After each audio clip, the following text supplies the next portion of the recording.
आज हम बात करेंगे ऑर्गेनिक कंपाउंड्स की आइडेंटिफिकेशन। तो चैप्टर का नाम है आइडेंटिफिकेशन। आइडेंटिफिकेशन सॉरी, आइडेंटिटी बोल दिया। आइडेंटिफिकेशन ऑफ ऑर्गेनिक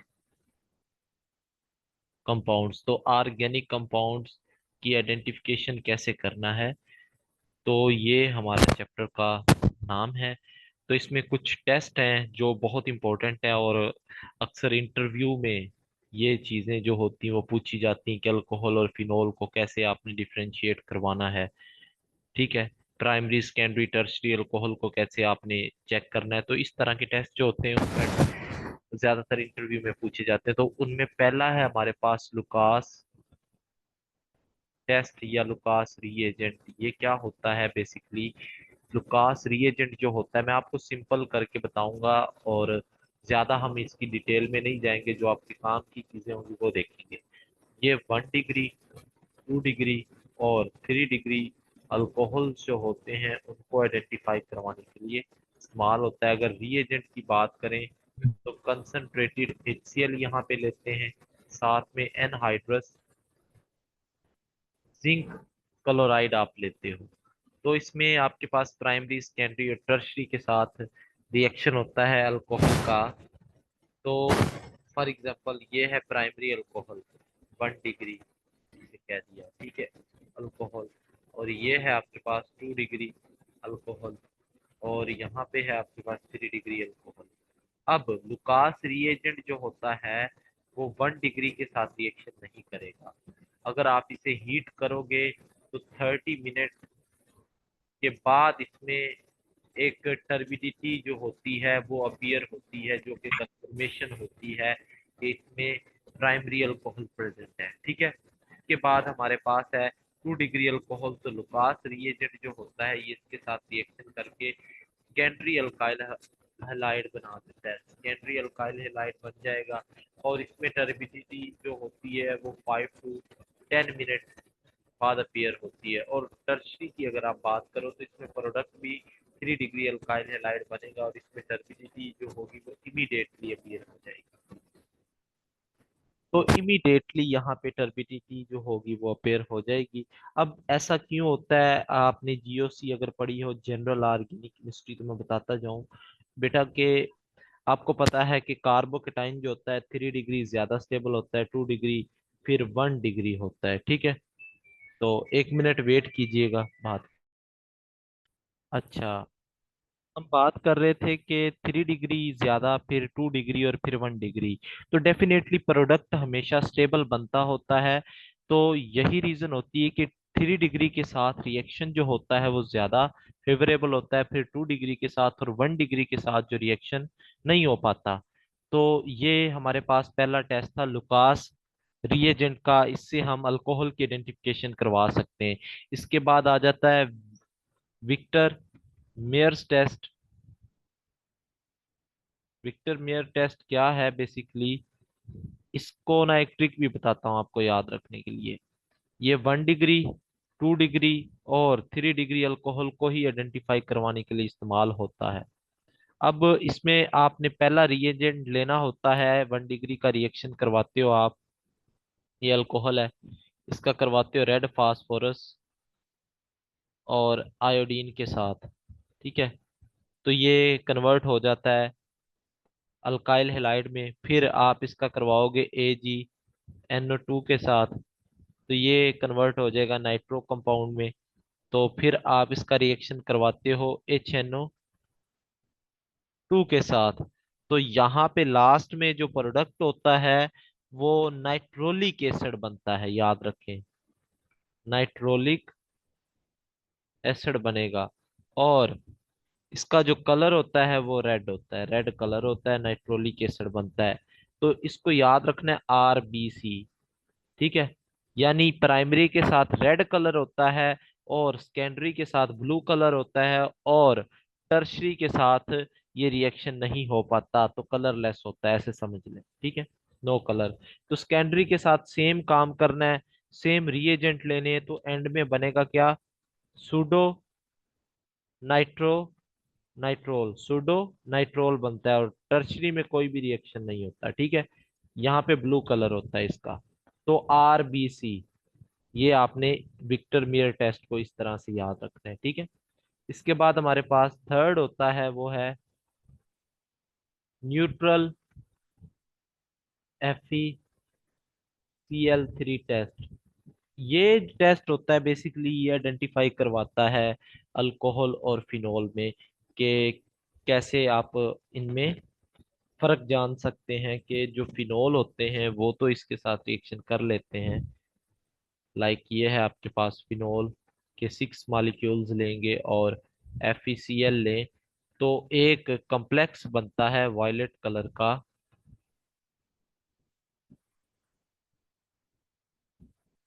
ये जो होता है ये बेसिकली एक कॉम्प्लेक्स होता है वायलेट कलर का, ठीक है। जबकि अगर आप किसी अल्कोहल का रिएक्शन करवाओगे न्यूट्रल FeCl3 के साथ तो कोई भी रिएक्शन नहीं होता। तो ये अल्कोहल और फिनोल को आइडेंटिफाई करवाने के लिए इस्तेमाल होता है, थर्ड जो टेस्ट हमने पढ़ा है। इसके बाद हमारे पास आ जाता है फोर्थ टेस्ट, वो है बहुत इंपॉर्टेंट, 2,4 डाई नाइट्रोफिनोल टेस्ट, ठीक है। तो 2,4 di nitrophenyl hydrazine, sorry phenol बोल दिया, डाई नाइट्रोफिनाइल हाइड्राजीन टेस्ट है। हाइड्राजीन, तो इसमें क्या होता है बेसिकली, आपके पास ये रिएजेंट लेते हैं 2,4 डाई नाइट्रोफिनाइल हाइड्राजीन। ये ऐसे होता है, यहाँ पे भी नाइट्रो ग्रुप है, 2 पे पोजीशन पे, 1 पे जो होता है वो हाइड्राजीन लगा होता है NH और NH2, और यहाँ पे 4 पे लगा होता है आपके पास NO2।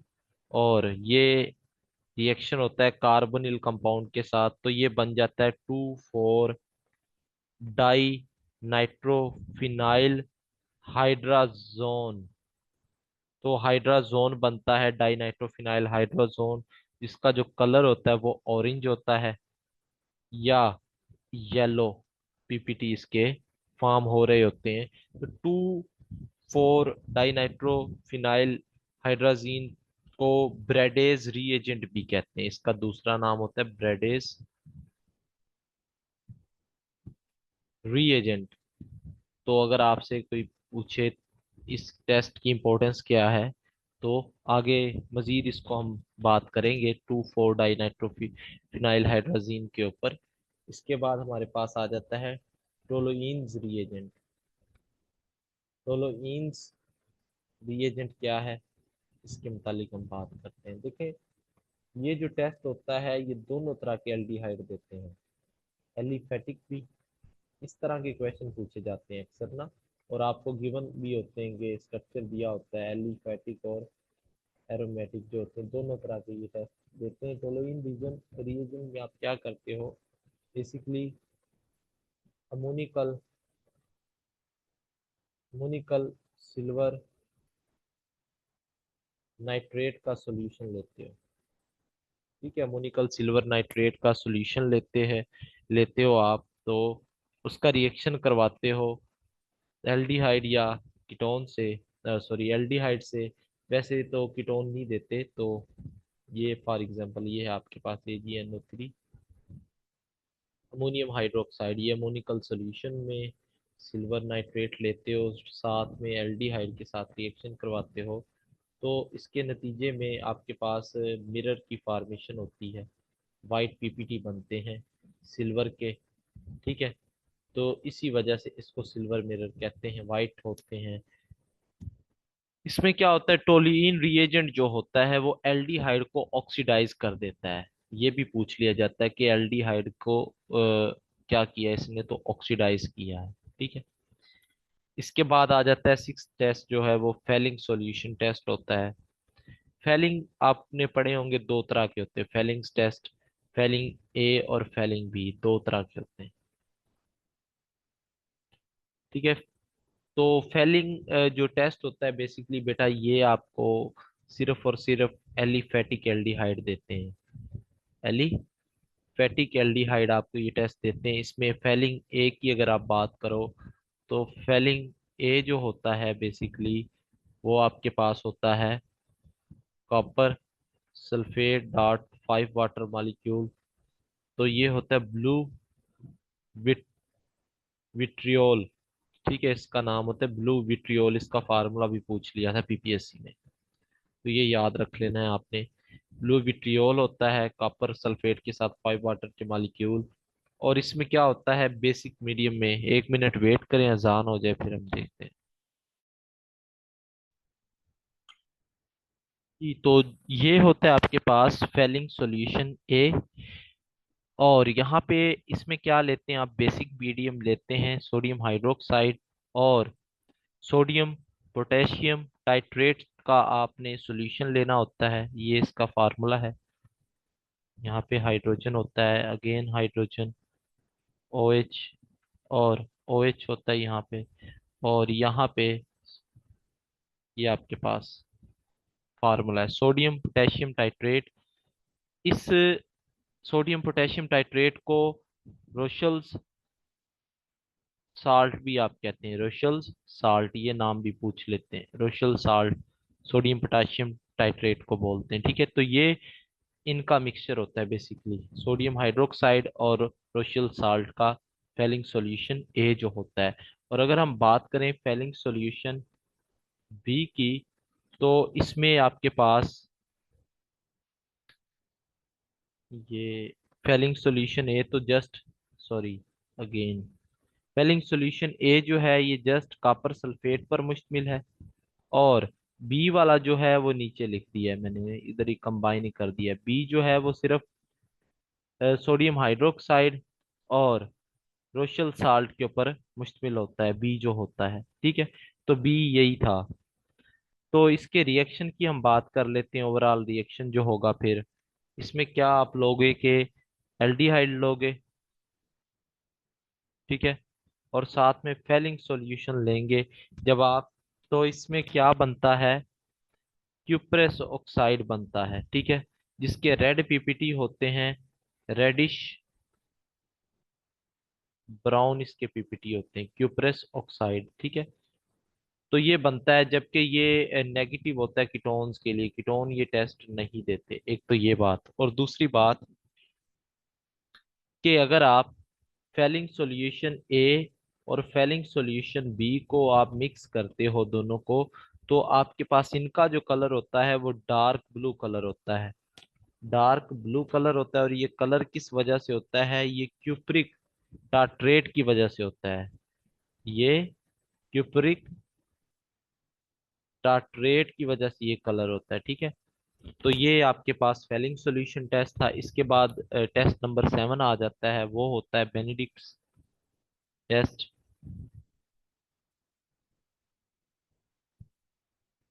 टेस्ट इसमें क्या करते हैं, ये भी एलिफेटिक एल्डिहाइड के लिए इस्तेमाल होता है, जस्ट एरोमेटिक के लिए नहीं होता। एलिफेटिक एल्डिहाइड जो होते हैं वो ये टेस्ट देते हैं, और कीटोन के लिए ये भी नहीं होता है। ठीक है, इसमें क्या आप करते हो कि यहाँ पे आप लेते हो दो तरह के बेनेडिक्ट्स होते हैं, बेनेडिक्ट ए। ए में आपने वही अगेन ब्लू विट्रोल लेना होता है, और बी में आपके पास सेम जैसे वहां पे आप बेस लेते थे, बेनेडिक्ट बी में आप क्या लेते हो, यहाँ पे वही बेसिक मीडियम लोगे, और साथ में यहाँ पे जो आपने साल्ट लेना है वो सिट्रेट का लेना है। ठीक है, सिट्रेट साल्ट लेना है। और रिएक्शन की बात करेंगे आप एल्डिहाइड के साथ, जब रिएक्शन होता है तो यहाँ पर भी अगेन CU2O बनता है, जिसका नाम होता है क्यूप्रेस ऑक्साइड। और इसके पीपीटी का कलर आपको बता दिया है, रेडिश ब्राउन होता है, या ब्रिक रेड पीपीटी भी इन्हें कहते हैं। ठीक है, तो ये सेम ही टेस्ट था, जस्ट रीएजेंट का एक थोड़ा बहुत फर्क है, बाकी सेम ही है। इसके बाद ये तीन टेस्ट हमने देखे हैं, टोलोइन फेलिंग और बेनेडिक्ट। तो बेनेडिक्ट, तो इसमें डिफरेंस क्या वो हम देखते हैं। नंबर 1 है आपके पास टोलोइन रिएजेंट।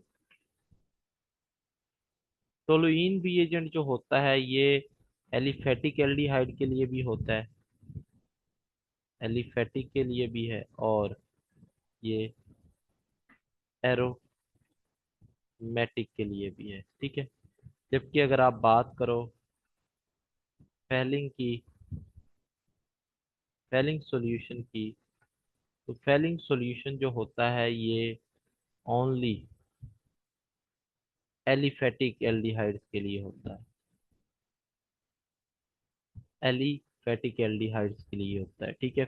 फेलिंग हो गया और इसके साथ बेंडिक भी लिख लें, तो ये भी दोनों एलिफेटिक एल्डिहाइड के लिए होते हैं, ठीक है। और Fehling solution plus Benedict solution जो होते हैं ये जस्ट एलिफेटिक और एरोमेटिक, इनमें आइडेंटिफिकेशन के लिए इस्तेमाल होते हैं, ठीक है। और अगर आपने ये चेक करना है अल्काइन कोई टर्मिनल है या नहीं है, तो उसके लिए आप यूज करते हो Fehling solution test. Fehling solution test जो होता है ये टर्मिनल और नॉन टर्मिनल जो अल्काइल जो अल्काइन होते हैं उनके आइडेंटिफिकेशन के लिए भी इस्तेमाल होता है। मिसाल के तौर पर आपके पास ये है, टर्मिनल वो होते हैं जिसमें आखिर में हाइड्रोजन होता है और नॉन टर्मिनल वो होते हैं जिसमें हाइड्रोजन नहीं होता, ठीक है। तो ये टर्मिनल अल्काइल है, इसमें टोलुइन रिएजेंट आप लेंगे, तो टोलुइन रिएजेंट जब इसके साथ रिएक्शन करता है तो यहाँ पे ये हाइड्रोजन जो होता है एक्चुअल में ये एसिडिक होता है। मैं आपको ऑलरेडी बताया हुआ मैंने कि ये sp कार्बन है, तो इसकी इलेक्ट्रोनेगेटिविटी ऑलमोस्ट 3.2 होती है, जबकि sp2 वाले की 2.8 होती है और sp की 2.45 तक होती है, ठीक है। तो ये मोर इलेक्ट्रोनेगेटिव होता है, तो ये हाइड्रोजन फिर क्या बन जाएगा, एसिडिक बन जाएगा। तो ये इजीली इस प्लेस को छोड़ जाएगा, लूज हो जाएगा, तो ये बन जाएगा कंपाउंड। एसिड बेस रिएक्शन होता है ना, ये अमोनिकल सॉल्यूशन जो होता है ये बेसिक इन नेचर होता है। तो ये आपके पास कंपाउंड बन गया है सिल्वर का सॉल्ट। तो ये होता है बेसिकली वाइट पीपीटी होते हैं इसके, ये सॉल्ट के, ठीक है। एसिड बेस रिएक्शन होता है और नॉन टर्मिनल जो होते हैं वो ये रिएक्शन नहीं देते, नॉन टर्मिनल ये रिएक्शन नहीं देंगे। तो ये एक प्लस पॉइंट होता है फेलिंग का, टोलुइन का, कि ये आपको आइडेंटिफाई करवा देता है कि कोई अल्काइल टर्मिनल है या नहीं है। इसके बाद एट टेस्ट हमारे पास आ जाता है, शिफ्ट टेस्ट। ये क्या होता है शिफ्ट टेस्ट? बेसिकली ये जो होता है ये यूज होता है for aldehyde and ketone, aldehyde और कीटोन के आइडेंटिफिकेशन के लिए इस्तेमाल होता है।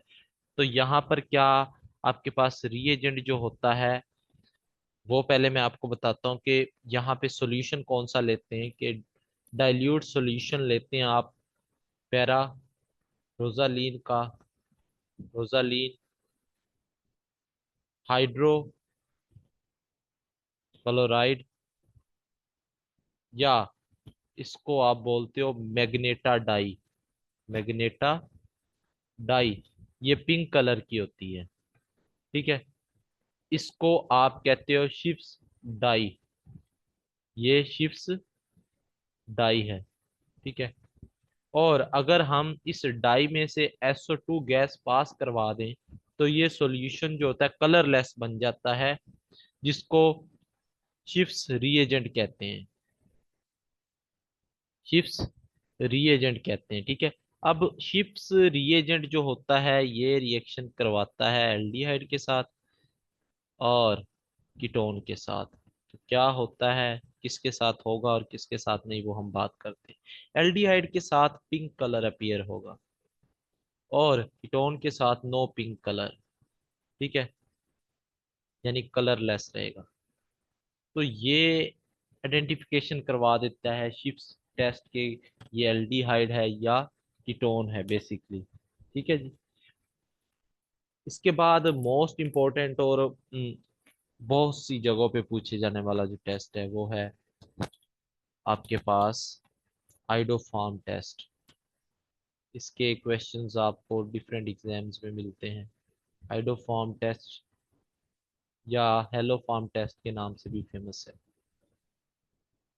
इसमें क्या होता है बेटा कि आपके पास CH I3 बनता है, और इसका तो मैंने ऑलरेडी आपको मैकेनिज्म भी बताया हुआ है, आइडोफार्म इसे बोलते हैं, ये आइडोफार्म कहलाती है बेसिकली। ठीक है। और ये आइडोफार्म जो होती है ये एज एन एंटी सेप्टिक के तौर पर इस्तेमाल होती है। ठीक है, एंटी सेप्टिक के तौर पर इस्तेमाल होती है। ठीक है। अब ये आपके पास होता है कीटोन, और ये वही रिएक्शन देगा जिसके पास अल्फा हाइड्रोजन होते हैं। तो ये बनता है, मैं आपको एक ट्रिक बताता हूँ, आप सेकंड्स में ये सॉल्व कर लेंगे। साल्ट ऑफ एसिड बनता है और साथ में हाइड्रोफार्म बनता है। इसका येलो कलर होता है। ठीक है, येलो कलर होता है इसमें, तो जिससे आप आइडेंटिफाई कर लेते। अब कौन आइडोफार्म देगा और कौन नहीं, तो ये कंफ्यूजिंग सवाल है। वैसे तो कॉन्सेप्ट मैंने आपको दिया हुआ है, इसका मैकेनिज्म भी बताया हुआ है और डिस्कस किया हुआ है कि अल्फा हाइड्रोजन का होना जरूरी है। लेकिन मैं अगर आपसे बात शेयर करूं, सिर्फ दो फॉर्म है, आपने ना जस्ट उनको याद रखना है। CH3CH OH हो अगर तो, या आपके पास CH3C O हो। ठीक है, आप लोग ऐसे करें, दोबारा से मीटिंग ज्वाइन करें, फिर मैं आपको बताता हूँ। ये दो फार्म हो तो वो आइडो फार्म देंगी, बाकी कोई भी फार्म हो आइडो फार्म नहीं देगी। ठीक है, जस्ट ये याद रखना है। दोबारा से मीटिंग ज्वाइन करें, टाइम एंड होने वाला है, फिर हम देखते हैं इसको।